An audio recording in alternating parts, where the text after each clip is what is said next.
अस्सलाम वालेकुम। कैसे हैं आप लोग? ठीक ठाक। आज हम अपना लेक्चर नंबर 11 स्टार्ट करेंगे। सेकेंड ईयर और बीकॉम पार्ट 1 दोनों के अंदर टॉपिक बिल्कुल सेम, फॉर्मेशन। अगर कोई बीकॉम के अंदर इंटर कर आया, यानी इंटर कॉमर्स कर आया, तब तो उसके लिए इश्यू ही नहीं, उसको तो मज़ा आएगा यार, सब कुछ आता है। हाँ, ये एक अलग बात है कि वो क्या कर आया उसको खुद पता है। 2 नंबर तरीके से पढ़ा तो ये कर लो, ये कर लो, ये हो गया, या समझ के किया है तो 1% भी कोई चेंजिंग नहीं है। सही है, 100% सेम टॉपिक। ठीक है, आज हम अपने टॉपिक के बाकायदा बेसिक स्टार्ट करेंगे। इससे पहले जो फेसबुक के ऑल लाइव लेक्चर हुए हैं वो हमने देखे थे कि वो किस तरीके से थे। मैंने कोशिश की थी कि बेसिक एक कॉन्सेप्ट दे दूं कि इस सवाल के अंदर उसूल क्या है, तो वो बेसिक उसूल में बता चुका। सही है, अब इंशाल्लाह बाकायदा एक प्रॉपर सवाल हम करेंगे, जो मैंने एक एग्जांपल आपके लिए बनाई है, जिसके अंदर ज़्यादा से ज़्यादा कोशिश की है कि चीज़ें मैं एक्सप्लेन करूं। तो वो जो मैं अभी लास्ट लाइव क्लास के अंदर मैंने तो बताए थे कॉन्सेप्ट, वो भी इसके अंदर सम अप हो जाएंगे। तो हमारा टॉपिक बाकायदा एक एक चीज़ एक्सप्लेन हो जाएगी कि इस टॉपिक के अंदर क्या क्या। ठीक है, तो अब हम स्टार्ट करते हैं अपना टॉपिक, फॉर्मेशन। फॉर्मेशन बेसिकली क्या है? पार्टनरशिप का टॉपिक है। पार्टनरशिप का मतलब आम मीनिंग में क्या लिया जाएगा? सिंपल, 2 या 2 से ज़्यादा बंदे जब मिलकर बिजनेस करते हैं, दैट इज कॉल्ड पार्टनरशिप। सही। फॉर्मेशन जो लफ्ज है, क्या लफ्ज है? फॉर्मेशन हमारा जो बेसिक टॉपिक का नाम है।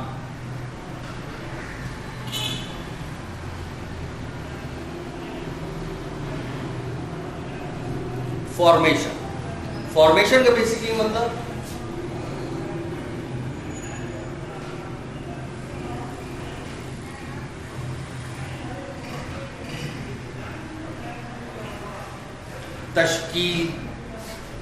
तश्कील का मतलब बनाना, कोई चीज तश्कील देना, फॉर्मेट करना। ठीक है, फर्ज करो 2 बंदे, दोनों अलग अलग बिजनेस कर रहे हैं। एक ए है जो ए एन कंपनी के नाम से पार्टनरशिप ए के नाम से बिजनेस कर रहा है, एक बी के नाम से अलग बिजनेस कर रहा है। अब ये लोग चाहते हैं कि हम क्यों ना मिल के बिजनेस करें, that is called formation. Clear? अच्छा, अब दोनों मिलकर क्या करेंगे?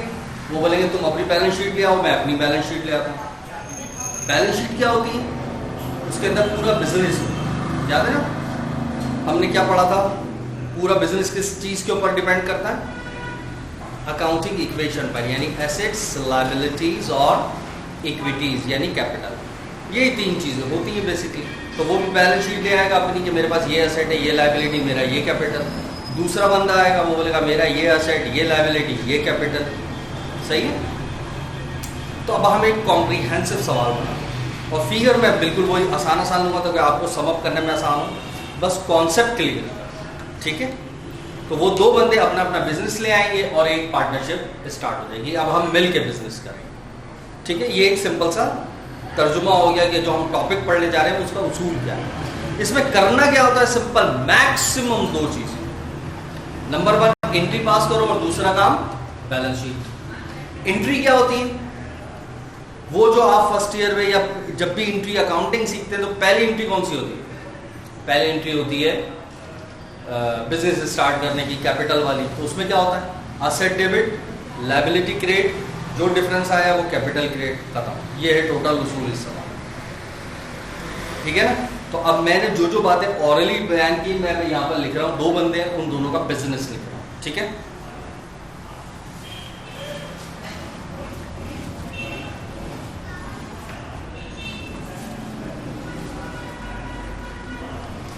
अच्छा जी। तो पहले मैं एक एग्जांपल करूंगा, फिर उसी को आगे प्रोसीड करता चला जाऊंगा, ताकि मैं जितने कॉन्सेप्ट इसके अंदर मैं आपको बताना चाहूँ वो बताता चला जाऊँ। ठीक है, तो 2 बंदे, उनका मैं डेटा लिख रहा हूँ। ठीक है,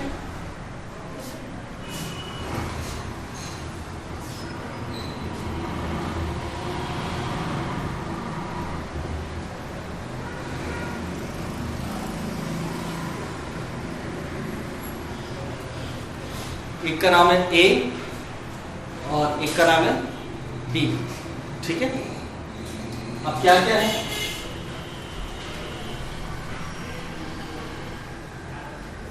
कैश। ए के पास कैश कितना है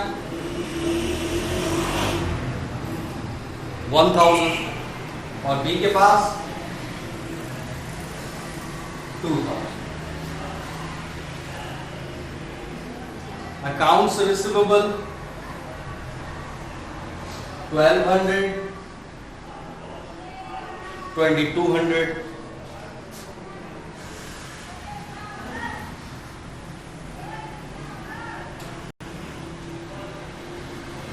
allowance for bad debts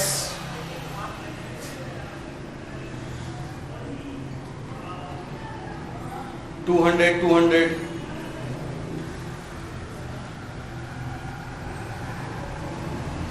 merchandise 1000 और 2000,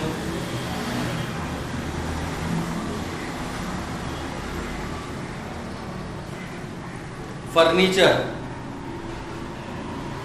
1300,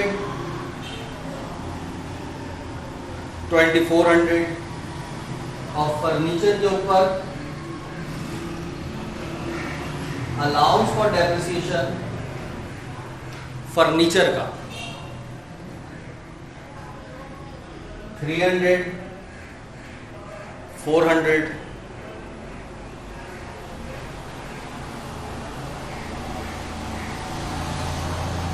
मशीनरी 1000, 2400,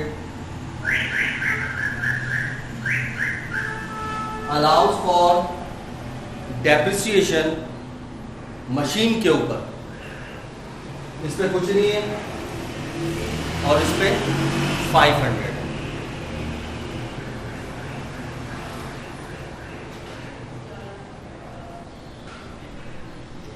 इक्विपमेंट यहां कुछ नहीं, यहां 2600।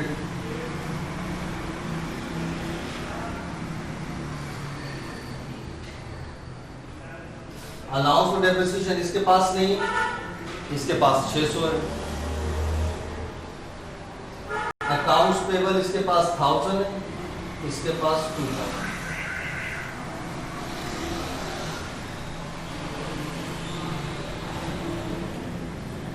सही है, ये मैंने एक छोटा सा सवाल बना लिया। अब इसी को एक्सप्लेन करना। तो इस सवाल का उसूल क्या था, 2 या 2 से ज्यादा बंदे, ये भी मैंने 2 बंदों का डेटा दिया, ये 2 से ज्यादा 3 का भी हो सकता है, 4 का भी हो सकता है। सही है।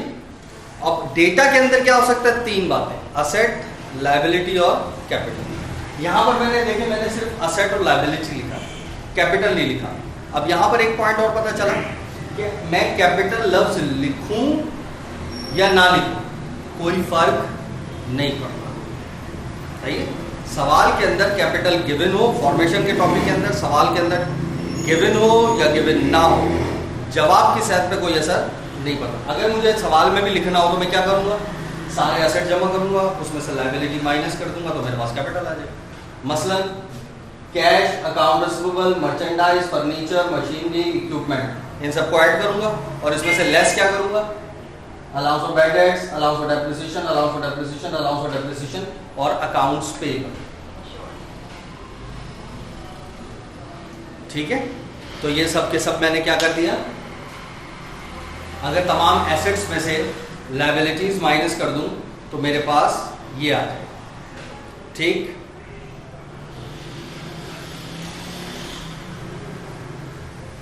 क्लियर। तो मैंने क्या बताया, कैपिटल गिवन हो या ना गिवन हो, कोई जवाब की सेहत के ऊपर कोई असर नहीं पड़ेगा। अब रिक्वायर्ड के अंदर 2 बातें, एंट्री पास करो और उसकी बैलेंस शीट बनाओ। तो सबसे पहले काम हम क्या सीखते हैं, एंट्री कैसे पास हो। बेसिक उसूल क्या है, असेट डेबिट हो जाएंगे, अलाउंस फॉर बैड डेट हो या अलाउंस फॉर डेप्रिसिएशन हो, और अकाउंट्स पेबल कोई लायबिलिटी वो क्रेडिट हो जाएगी, और जो डेबिट में से क्रेडिट माइनस करो, जो फर्क आएगा वो कैपिटल क्रेडिट। बस खत्म। यानी कि जो हम नॉर्मल पहली एंट्री के अंदर पास करते हैं, सेम वही कहानी यहाँ पर। ठीक है। अब थोड़ा सा आगे मजीद प्रोसीड कर लेते हैं।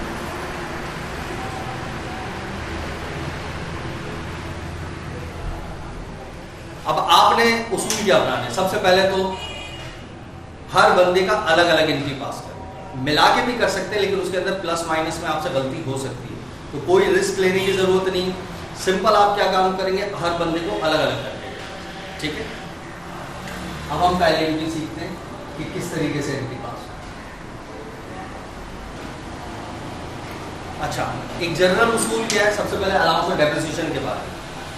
एक तो सिंपल क्या, असेट डेबिट होएंगे, अलाउंस क्रेडिट होता है, लायबिलिटी क्रेडिट होती है, जो फर्क है वो कैपिटल क्रेडिट, ये एक जनरल उसूल। अब एहतियात क्या है, फिक्स असेट के बारे में, यानी अलाउंस और डेप्रिसिएशन के बारे में। अलाउंस और डेप्रिसिएशन फॉर्मेशन के सवाल में कभी भी नई एंट्री के अंदर नहीं आता। क्यों?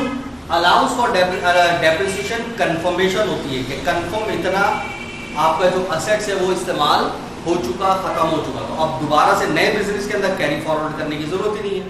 तो लिहाजा हमेशा अगर अलाउंस फॉर डेप्रिसिएशन मौजूद है तो वो माइनस करके यहां पर उसकी net value, book value, return down value वो लिखा है। मिसाल, फर्नीचर है 1300, इस्तेमाल कितना हो गया, अलाउंस फॉर डेप्रिसिएशन कितना, 300, तो 1300 में से 300 माइनस करो, 1000 बचा। जब एंट्री पास करेंगे तो फर्नीचर रिकॉर्ड होगा 1000। ये पॉइंट क्लियर है, ठीक है। कितना रिकॉर्ड होगा, 1000। तो अलाउंस के अंदर और तीसरी कोई बात नहीं, ठीक। बैड डेट्स में आता, बैड डेट में इस तरीके से नहीं करेंगे कि माइनस करके। अच्छा, बास टीचर या बास पाकिस्तानी किताबों के अंदर ये लिखा हुआ भी है, डायरेक्ट माइनस करके लिख दिया, लेकिन बेड़ा गर्क। ये एस्टिमेशन होता है, ये कंफर्मेशन नहीं है, कंफर्मेशन ये है, इस वजह से ये माइनस होता है। ये माइनस नहीं हुआ, ये तो अंदाजा है, शायद मुझे इतने पैसे ना मिले। अगर पैसे मिल गए फिर क्या करेंगे, बेड़ा गर्क हो जाएगा पूरी अकाउंटिंग का। 1200 लेने, शायद मुझे 200 रुपए ना मिले। अगर आपने माइनस कर दिया मिसाल के तौर पर 1000 रुपए ले लिया यहाँ पर, अब नए बिजनेस में 1000 आ रहा है, लेकिन फर्ज करो सारे के सारे बंदे पैसे देने आएगा, तो आपके पास रिकॉर्ड होगा कि लेने 1000 है, जबकि पैसे आ रहे 1200, तो बाकी 200 रुपए क्या करोगे। बहुत प्यारे लोग तुम्हें पैसे दे के जा रहे हैं,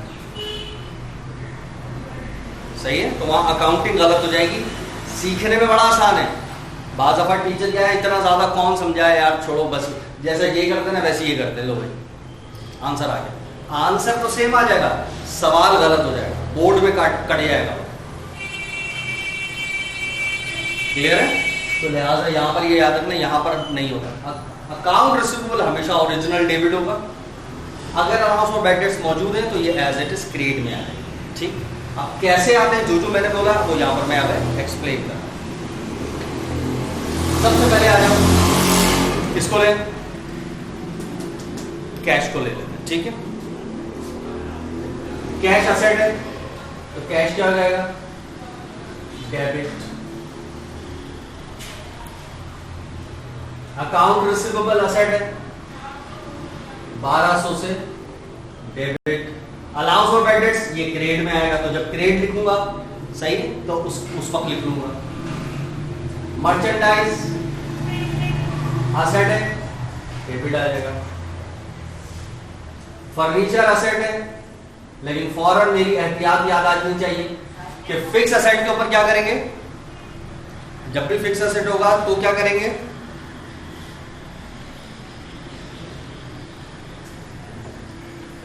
फिक्स असेट में से अलाउंस और डेप्रिसिएशन हमेशा माइनस करके लिखेंगे। तो 1300 में से 300 माइनस गए, 1000, तो फर्नीचर क्या आएगा, 1000। नेक्स्ट आए मशीन,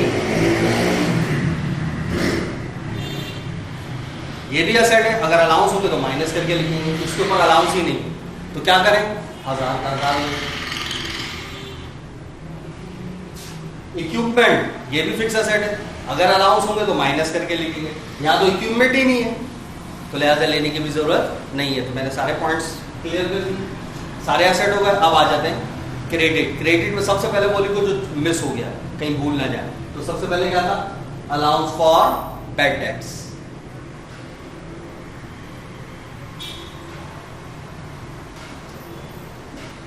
कितना था, 200, ये आ गया 200। फिर क्या था, डेप्रिसिएशन तो लेना नहीं है, अकाउंट्स पेबल वो कितना है 1000, ठीक है। और जो डिफरेंस आया वो ए का क्या हो जाएगा, कैपिटल। अब देख लो, डेबिट साइड सारी जमा करो, 1 2 3 4 5, 5200 और ये 1200, तो कितने का फर्क आया, 4000 का। ये आपके पास सवाल है, बताओ कोई इशू था, क्लियर है, सिंपल सा है। पहला पॉइंट, तो क्या सीखने को मिला हमें, जितने असेट हैं वो डेबिट, जितनी लायबिलिटीज है वो क्रेडिट, और अलाउंस क्रेडिट, और जो डिफरेंस आया वो कैपिटल। एहतियात क्या थी, फिक्स असेट के ऊपर अगर कोई अलाउंस और डेप्रिसिएशन है तो वो माइनस करके लेना है, एक। और दूसरी एहतियात, अलाउंस और बैड डेट्स की कहानी क्या है, अकाउंट रिसीवेबल हमेशा ओरिजिनली आएगा, और अलाउंस और बैड डेट्स अगर है, नहीं है तो छोड़ दो, अगर है तो जो लिखे वो एज इट इज क्रिएट किया। क्लियर। अब जो ये है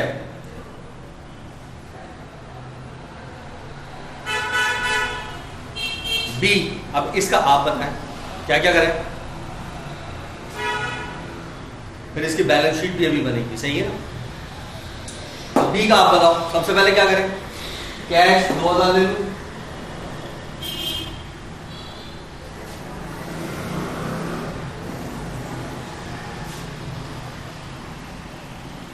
अकाउंट रिसीवेबल हमेशा ओरिजिनल आएगा, तो 2200,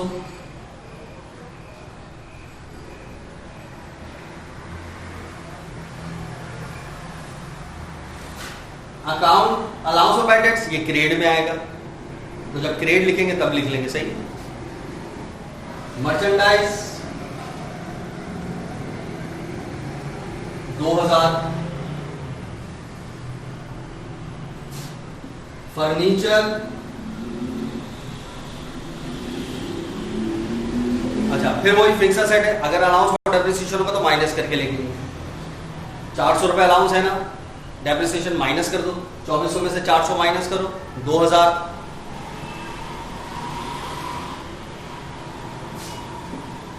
मशीनरी,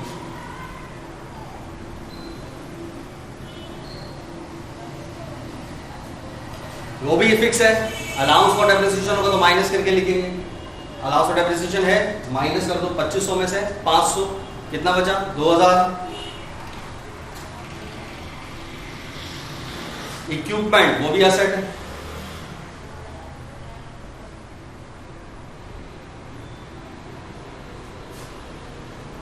छब्बीस में से 600 माइनस करो, 2000, सारे हो गए। अब क्रेडिट की बारी, सबसे पहले वो लिख लेते हैं कहीं मिस ना हो जाए, क्या, allowance for bad debts. Allowance for bad dates कितना है 200 रुपए,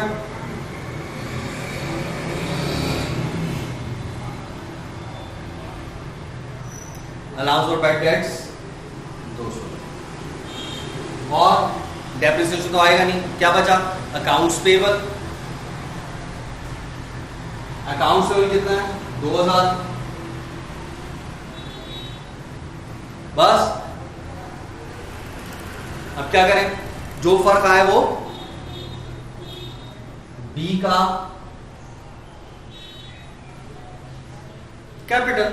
अब बी का कैपिटल कैसे निकाले, 2 4 6 8 10 12, सही, 12200 और ये 2200, तो कितने का फर्क है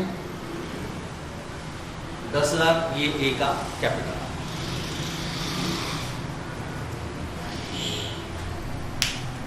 बताओ कोई इशू था, पक्का। तो पहला स्टेप हो गया कि सवाल की रिक्वायरमेंट के आपके मैक्सिमम कितने हिस्से हैं, 2, या तो वो आपसे एंट्री मांगेगा और या बैलेंस शीट, या दोनों। तो एंट्री सीख ली आपने किस तरीके से हुई, तो कोई खास चीज थी बताओ इस पूरे उसके अंदर, उसूल सीख लिया आपने, बेसिक उसूल क्या था सवाल का, सही, बेसिक उसूल क्लियर हो गया कि यार उसूल ये था सवाल के अंदर कि जितने असेट है वो डेबिट, जितने अलाउंस फॉर बैड डेट्स या क्या नाम है अकाउंट्स पेबल या लायबिलिटी वो सब क्रिएट, और जो फर्क आए वो कैपिटल क्रिएट करना, और फर्क अंडरस्टूड है कैपिटल क्यों आएगा, क्रिएट साइड पे आएगा। सही। और एहतियात नंबर 1, ये भी पहली एग्जांपल। एहतियात नंबर 1 क्या थी कि अलाउंस फॉर डेप्रिसिएशन कभी भी नहीं आएगा, वो हमेशा अगर होगा तो माइनस करके बुक वैल्यू लिखनी है फिक्स असेट। और एहतियात नंबर 2 क्या थी, अलाउंस फॉर बैड डेट्स अगर मौजूद है तो एज इट इज क्रेडिट में आएगा, और अकाउंट्स हमेशा हमेशा ओरिजिनली डेबिट होगा। क्लियर, जो लिखा हुआ है डेटा, बस और कोई खास चीज़। तो पहली एग्जांपल क्लियर हो गई पक्का, और मैंने कोशिश की है मैक्सिमम पॉइंट्स इसके अंदर एक्सप्लेन कर। फिर अब हम जाएंगे नेक्स्ट की तरफ। अच्छा, एंट्रीज हो गई, अब आते हैं हम बैलेंस शीट की तरफ। बैलेंस शीट में क्या करना है, वही सिंपल उसूल, सारे असेट एक तरफ, या बल्कि और आसान कर दूं, डेबिट वाली साइड डेबिट यानी डेबिट साइड वाली असेट में आ जाएगी, क्रेडिट साइड वाली क्रेडिट यानी इक्विटी में आ जाएगी। सेम टाइटल है तो सम अप करके लिखना है। सम अप मतलब जमा, सम अप यानी डेबिट डेबिट डेबिट डेबिट है तो सब प्लस कर लो, क्रेडिट क्रेडिट है तो सब प्लस कर लो, वो करके लिखना है। कैसे, अब यही इसी एंट्री की अब हम क्या बनाते हैं, सिंपल सी बैलेंस शीट।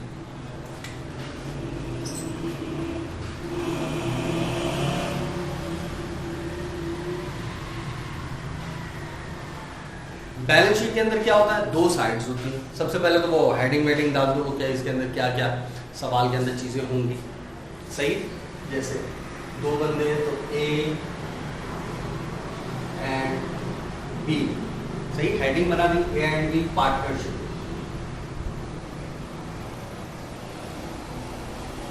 हेडिंग बन गई ए एंड बी पार्टनरशिप। बना क्या रहे,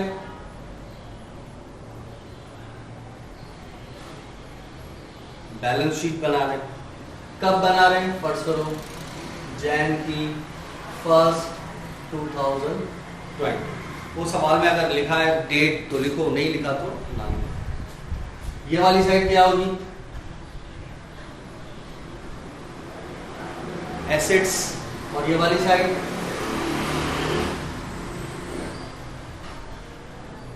इक्विटीज। इक्विटी का मतलब होता है लायबिलिटी और कैपिटल, यानी लायबिलिटी प्लस कैपिटल। अच्छा, अब यहां पर जरा सम अप करके लिखते चले जाओ। सबसे पहले क्या, हेडिंग डाल दो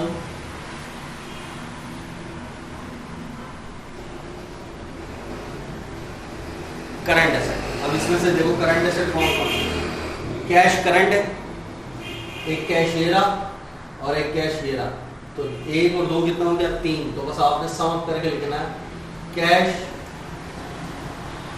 3000, सही। और अकाउंट रिसीवेबल, और अकाउंट रिसीवेबल में से लेस होता है अलाउंस फॉर बैड डेट्स, तो आपने लिखा अकाउंट रिसीवेबल 12 और 22 कितना हो गया, 3400, सही है। थोड़ा सा पहले लिखा, और इसमें से लेस कर दो अलाउंस फॉर बैड डेट्स, इसमें से लेस हो जाएगा 200 और 200 400, ये इसमें से लेस हो जाएगा। तो कितना हो गया 3000। उसके बाद मर्चेंडाइज, ये भी करंट है, 1000 और 2000 3000। करंट एसेट सारे हो गए। अब आ जाओ फिक्स के ऊपर।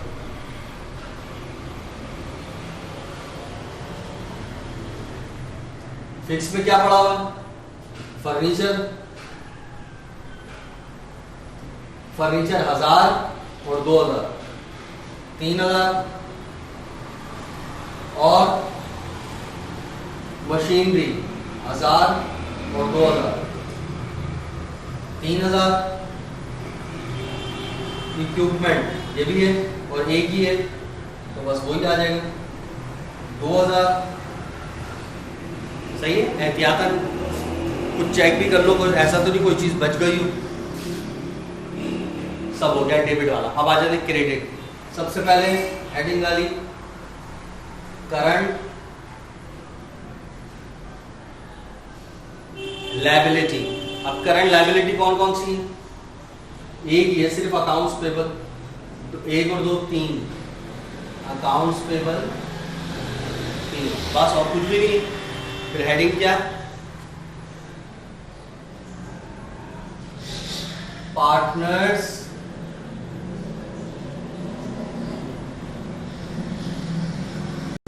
इक्विटी। यहां आप ऑनर्स इक्विटी भी लिख सकते हैं क्योंकि पार्टनर जो होते हैं वो ऑनर ही होते हैं। कौन कौन से? अब ये ए और बी का कैपिटल मिक्स करके नहीं लिख देना, नाम अलग अलग है, सही है ना? नाम क्या है दोनों के? अलग अलग है तो अलग अलग ही आएगा। इसका कितना है? 4 और इसका कितना है? 10।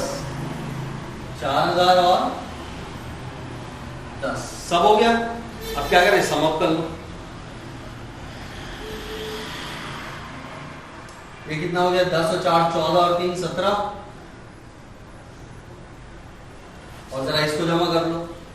1 2 3 4 5 15 और 2 70। ये आ गया आपके टोटल असेट्स, ये आ गया आपकी टोटल इक्विटीज। बराबर आ गया। इसका मतलब आपके सवाल बिल्कुल ओके, कोई गलती नहीं। अच्छा, बाद में लोग घबराते हैं बैलेंस शीट पता नहीं बराबर आएगी नहीं आएगी, ये टेंशन होती है। बैलेंस शीट हर हाल में बराबर आएगी। इस सवाल क्यों? बैलेंस शीट आपने किसको देख के बनाई? एंट्री को, और एंट्री में डेबिट और क्रेडिट साइड बराबर थी ना, तो अंडरस्टूड है ये बराबर आएगी। सवाल ही पैदा नहीं होता या हो जाए। हाँ, आप प्लस माइनस गलत कर रहे हो वो एक अलग बात, वो तो गलती हो सकती है। सवाल से जब बैलेंस शीट बनाएंगे वो हर हाल में बराबर ही है। बताइए यहां तक ओके? पक्का? तो देखो पहला कॉन्सेप्ट हमने क्लियर कर लिया कि अगर सिंपल डेटा दिया हो बस और कोई बात ना हो, तो ये 2 एहतियातें हैं। क्या? अकाउंटेबल ओरिजिनल आएगा, अलाउंस फॉर बेड डेट्स अगर है तो वो क्रेडिट में आ जाएगा, अलाउंस फॉर डेप्रिसिएशन अगर है तो माइनस होके लिखेगा, बस और कोई कहानी नहीं। सारे एसेट डेबिट, सारी लायबिलिटी क्रेडिट, एसेट में से लायबिलिटी माइनस करो, जो डिफरेंस आए वो कैपिटल क्रेडिट, और फिर एंट्री बना बैलेंस शीट बनाते हुए सम अप करके लिखते हैं। ठीक है यहाँ तक? अब फिर हम नेक्स्ट लेक्चर के अंदर बाकायदा इसके अंदर जो नई बात आती है वो चीज़ सीखेंगे। ठीक है? ओके, अल्लाह हाफिज़।